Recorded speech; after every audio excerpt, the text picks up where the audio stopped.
Hello and welcome to Carved in Stone. I'm your host, Shawn Chabam, and today I will be giving you my Mount Rushmore of Rocky and Creed films. I decided to add both series because there are only 6 Rocky films, and this helps give more meaning to those that make it when you go through 9 movies as opposed to 6. However, as I sometimes do today, I'll be doing a countdown and giving my thoughts on all Rocky and Creed films, from worst to first.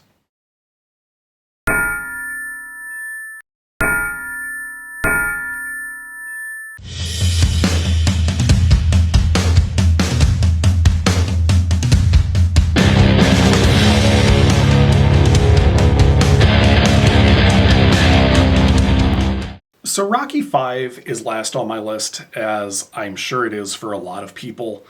But unlike some of those people, I do think this film had potential. Forget that it's an unrealistic plot, where Rocky's accountant steals all of his money and he moves his family back to Philadelphia. It's a movie. Who cares? What killed this for me was the quality of the acting.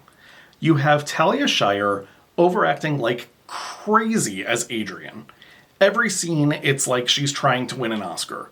And, these are situations where you don't need to act like that. I get her character would develop over the years and she'd become more vocal, but I liked her better when she was next to silent.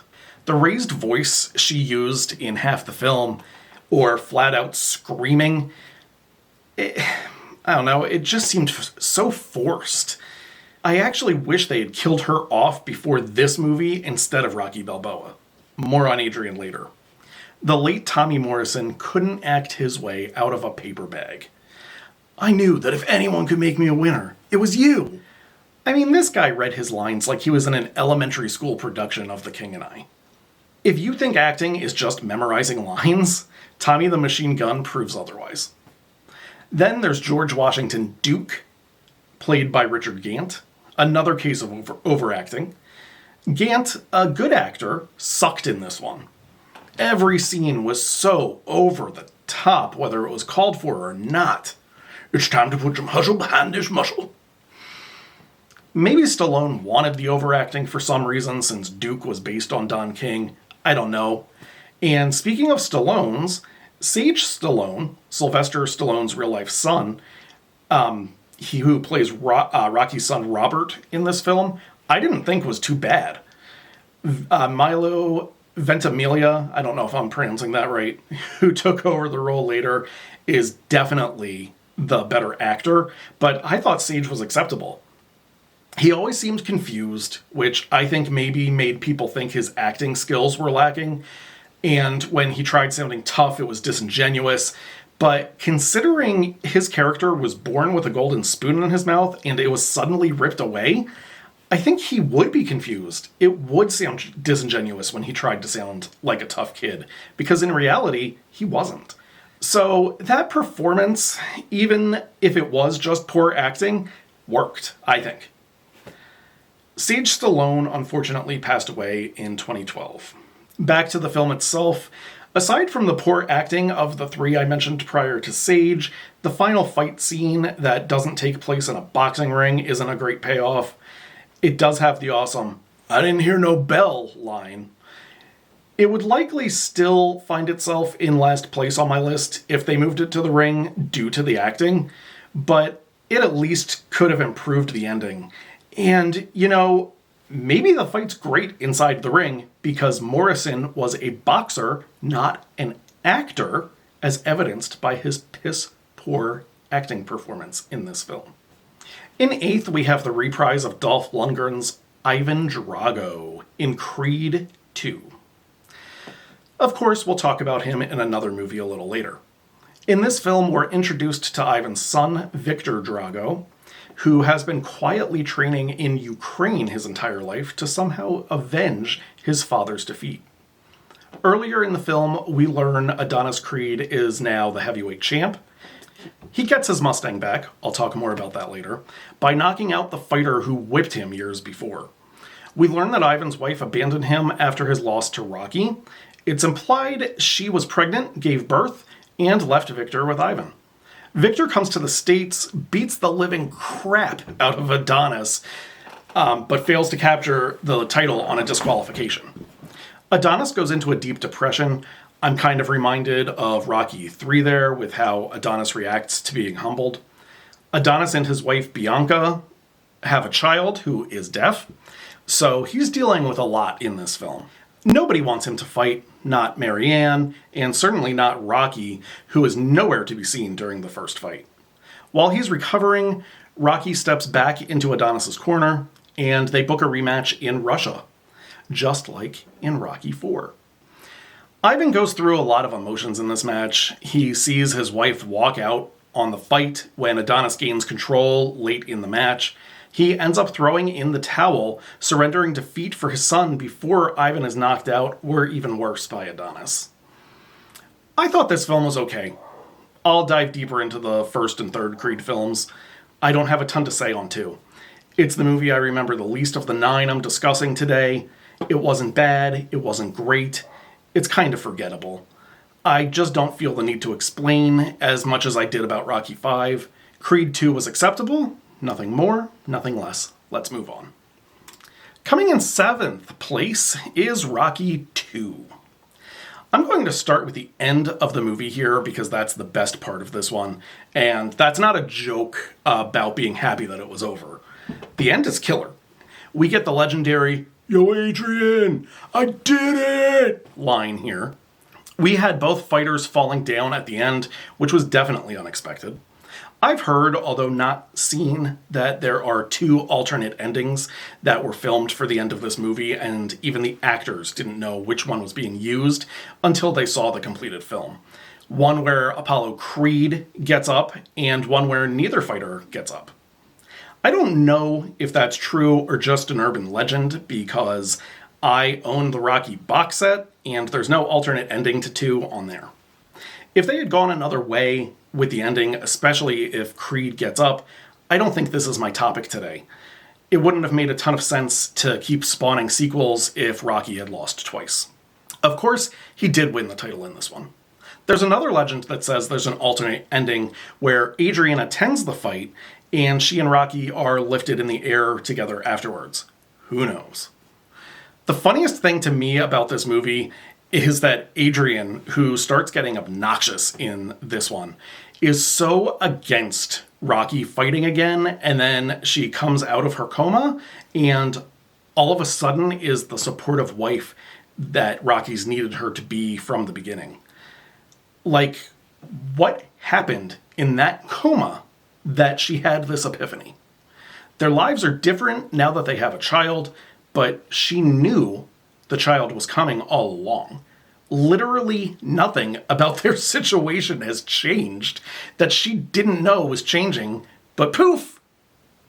There's one thing I want you to do for me. Come here. Win.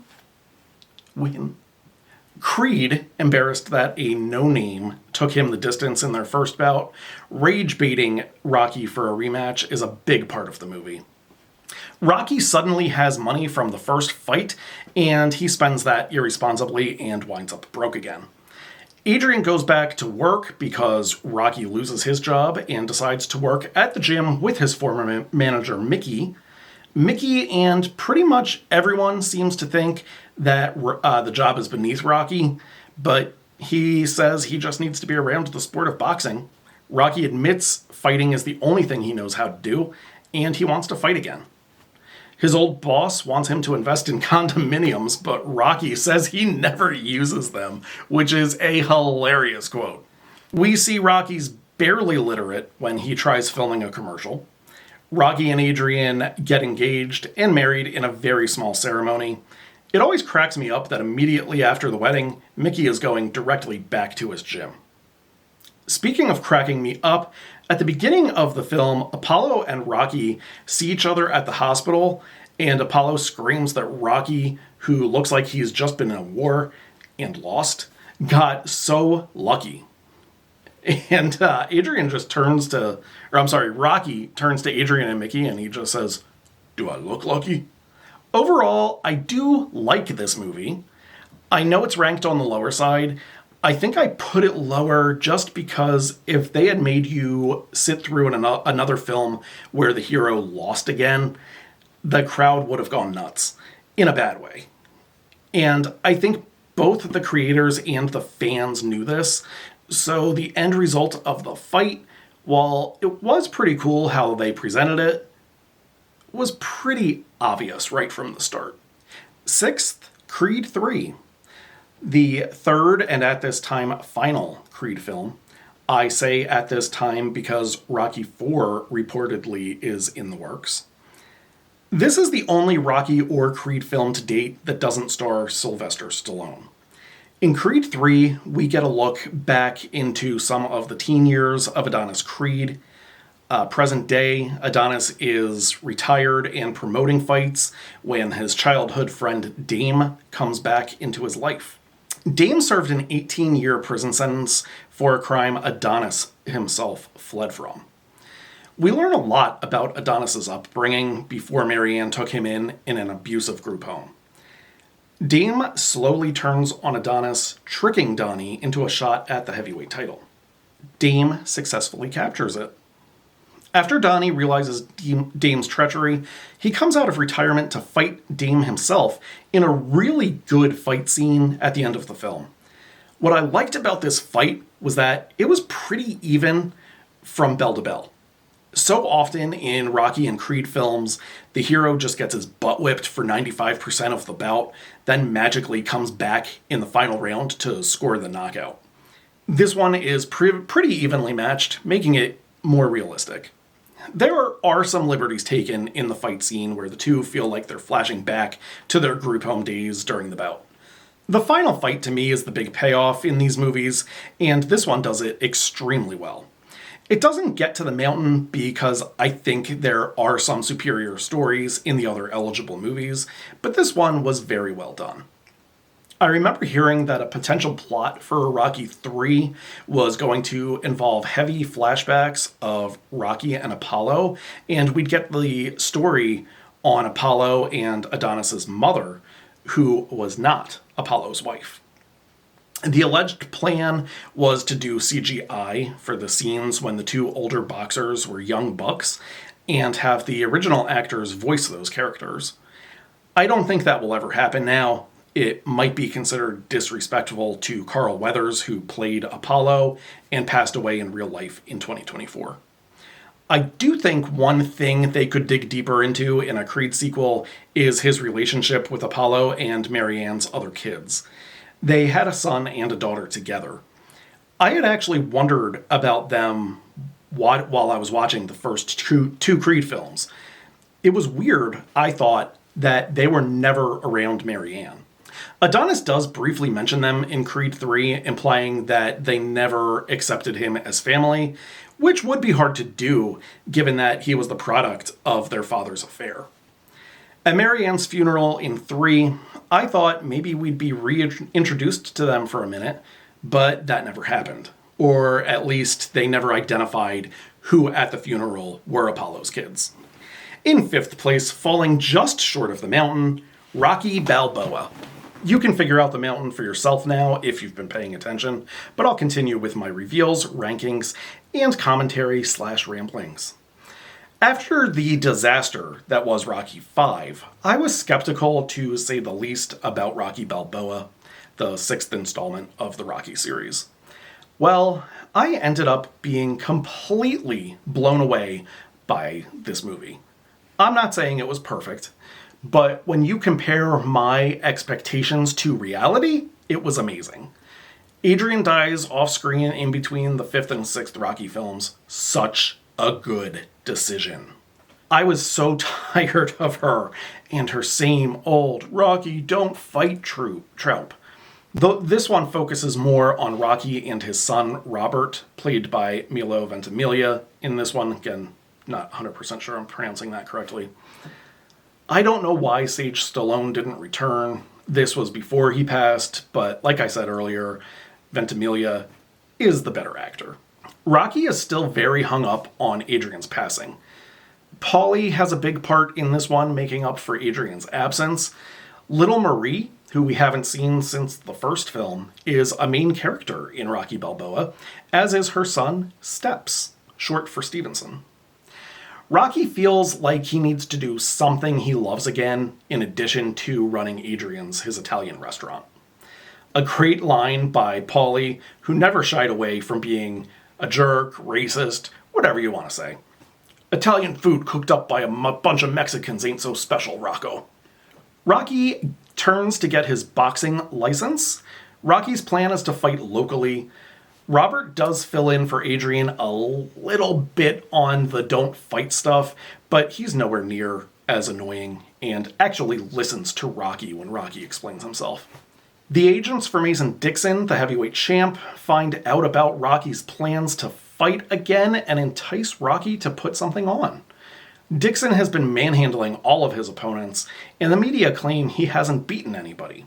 His agents see dollar signs against Balboa, plus a computerized fight that Prime Rocky won between the two gets people talking. Marie encourages Rocky, and it's about time a woman is supportive of this guy, and the fight is set. A great thing they did in the fight was having Dixon hurt his hand early in the bout. To think a 50-some-year-old former champion is going to stand a chance against a current champion in his prime is absurd, unless something like this happens, so that was a clever decision.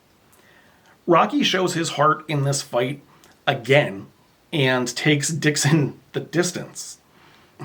A cool throwback here to the first film, as afterwards, Rocky has no interest in hearing the decision and is just happy that he did what he loves so well. Dixon wins in a split decision. There was an alternate ending in which Rocky won the bout, but Stallone realized that Rocky wouldn't care about the subjective result. It was all about the journey. We're on to the top 4, and that means it's mountain time. Let's kick it off with the first Creed film. I've actually already said a lot about this because you kind of have to in order to talk about the other Creed movies, so this synopsis will be on the shorter side. This is the movie that kicks things off for the Creed series. The Creed series is, of course, a spin-off of the Rocky series, following Adonis Johnson, played by Michael B. Jordan, who discovers he is the product of the late heavyweight champion Apollo Creed's affair. Apollo's wife, Marianne, takes Adonis in. I believe he was age 9 or 10 at the time. Maybe he was a little bit older, I don't know.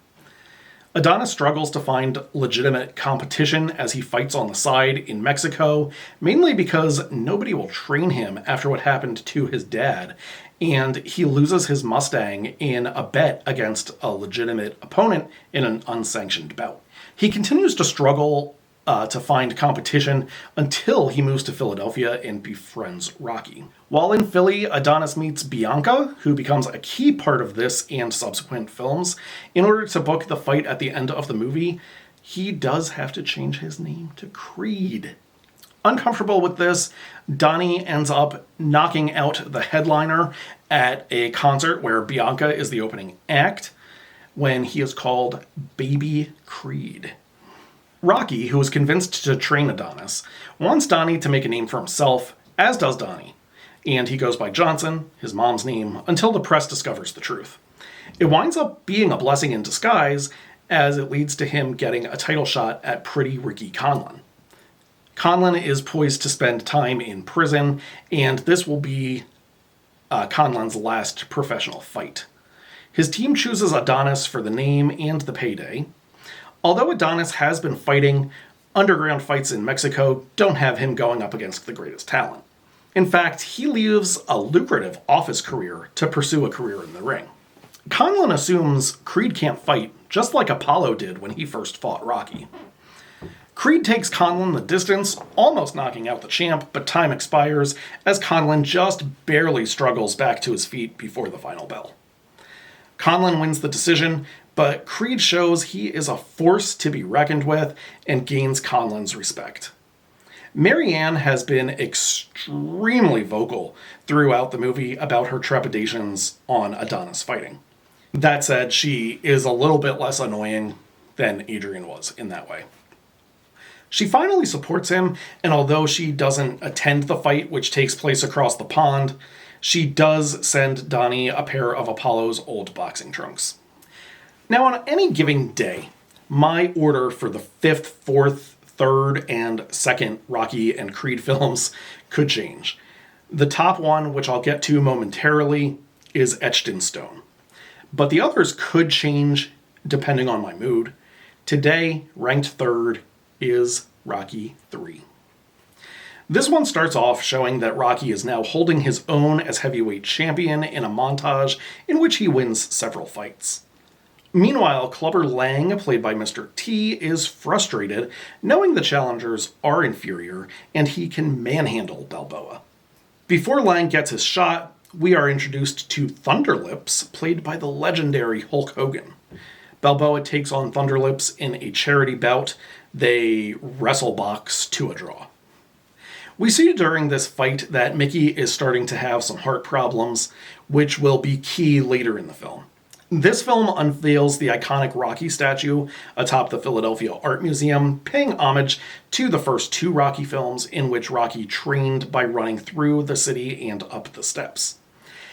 At the unveiling, Rocky announces his retirement, at which point Clubber Lang announces his presence, challenging Rocky to a fight against a real man. Rocky is ready to ignore it until Lang insults Adrian, which sets Rocky off. Now it's Mickey telling Rocky not to fight. Rocky thinks Mickey's been carrying him and sets up the fight. Before the fight, Lang goes after Balboa and Mickey has a heart attack. Rocky goes to the ring without his manager. Apollo Creed is in attendance. He and Lang share words. Rocky is knocked out in 2 rounds. Mickey passes after the fight. Rocky is clearly troubled. Apollo visits him and convinces Rocky to train with him for a rematch.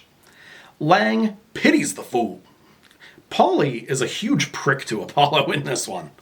Eventually, Rocky starts training, but his heart isn't into it because he is now afraid. That's when Adrian steps in and reassures the Italian stallion. I think the reason this film is so high on my list is because it's the only movie in which I really liked the Adrian character. She supports Rocky in this one. I realize that a wife might be exactly the way she is in other films in real life, but this is a movie. I get tired of going to the same well over and over again. This was a nice change of pace to not have to listen to Adrian's whining and listen to her encouraging Rocky. It's what Rocky needed as he's motivated again and wins the rematch, knocking out Clubber Lang in only 3 rounds. Second on my list, today at least, as I said, day to day, some of these are interchangeable. Rocky 4. A lot of people list this as the best film in the Rocky series. Some days it won't even make my mountain. I think the plot is kind of absurd. Again, it's a movie. I don't care. But if you do care, it makes up for that with what I think is by far and away the best final fight in any of the movies. I mentioned earlier that I don't always like one guy getting pummeled the whole fight and then coming back at the end. Rocky was clearly losing this fight going into the 15th and final round, but he was at least showing spurts of energy and the ability to hang in there with the massive Ivan Drago. Let's go back to the beginning, though. Rocky and Apollo have become close. Drago, an Olympic champion, comes to the States, and his people want an exhibition bout against Balboa. Creed steps in, taking the younger fighter extremely lightly, gets absolutely pounded for 2 rounds, and literally doesn't survive the match. If he dies, he dies. Some of the other Russians, including Drago's wife, seem to enjoy this. Rocky decides he needs to avenge Apollo's death and accepts a fight with Drago under the strangest circumstances, on Christmas in Moscow. Polly thinks Rocky's nuts. Accurate. Adrian, of course, goes back to her old ways of discouraging Rocky from the ring. She eventually comes around and joins Rocky in Moscow for training, maybe because he flat out told her he was either going to win or die trying, and she feared she may never see him again. We learn very little about Drago, who rarely speaks. His wife and sports administrator do most of the talking. other than he's clearly on steroids and packs a punch like no one has ever seen. Rocky is relentlessly booed and taunted by the Soviet crowd as he goes to the ring. The announcers are stunned at how calm and collected he is. He slowly builds up confidence in the fight. He cuts Drago early, proving he's not a machine, he's a man. Rocky's heart wins over the hostile crowd by the end of the fight. One of the most unrealistic scenarios of the movie, and they chant Rocky's name as he knocks out their countrymen. He then gives a speech about how everyone can change. We think the saga is over. Boy, are we wrong. If you've ever thought about checking out the director's cut of Rocky IV that was released a few years ago, I recommend against it. It plays like a jumbled mess. Stallone said he prefers the director's cut, but I think he was just trying to make sales. It would make absolutely no sense if you weren't already familiar with the film. I was sitting there inserting information that I already knew just to make the director's cut watchable. And number one on my list, my mountain, the original Rocky. Yes, it's slow, but Rocky overcomes so much in this movie. It also has a great fight payoff. It's low budget, and I think that gives it some added charm. There are some hilarious lines in this, unintentionally muttered by the Italian stallion who is completely clueless. I can't help but laugh every time I see him asked about his nickname, and he says he invented that while eating dinner. We learn where the term southpaw came from. Some iconic moments in this film. Rocky drinking eggs, running up the art museum steps for the first time, and pounding meat. Just great and timeless visuals. Adrian barely speaks in this one. Paulie doesn't understand the attraction Rocky feels for Paulie's sister. I don't get it either, to be honest. That said, Adrian doesn't irritate me in this one, mainly because she barely talks other than to yell at her obnoxious brother. Rocky is so down on his luck. The movie opens with him boxing in a church. He bums a used cigarette off a spectator after his victory. He's called a bum by other bums. His day job is working as a loan shark. He kind of sucks at it, the loan shark job that is, because he has a conscience and won't always do things like break a man's thumb when the guy doesn't pay up. Mickey says Rocky is wasting his life. He throws Rocky's stuff out of his locker at the gym. Meanwhile, champion Apollo Creed is having trouble finding a challenger for his upcoming fight in Philly when the original challenger, Mac Lee Green, is hurt. Creed literally picks Rocky's name out of a book because Apollo likes the nickname the Italian Stallion. Creed's new goal is to give a local underdog fighter a long shot. Rocky is his choice. Rocky is talked into the fight knowing he'll lose. Mickey begs him for forgiveness, to which Rocky relents in time. Rocky enters a new relationship with Adrian while training for the fight of his life. Apollo is clowning around, saying he'll drop Balboa in 3 rounds, not giving Balboa any respect. Creed's manager really doesn't want him fighting a left-handed fighter or southpaw. Mickey gets Rocky ready, and he shocks the champ early, knocking Creed down in the first round. Creed gets up and controls the fight for the most part from there.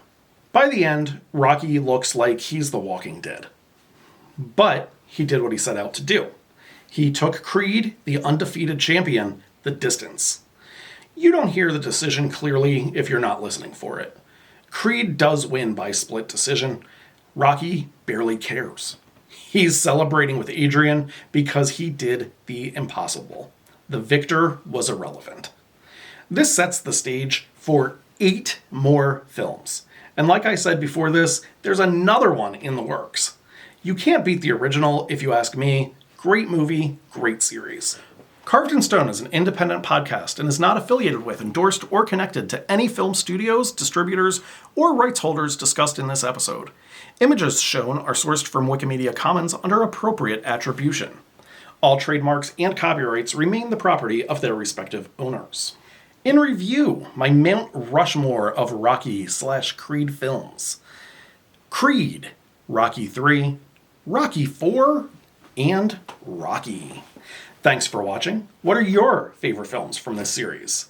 I will see you next time. Go Birds!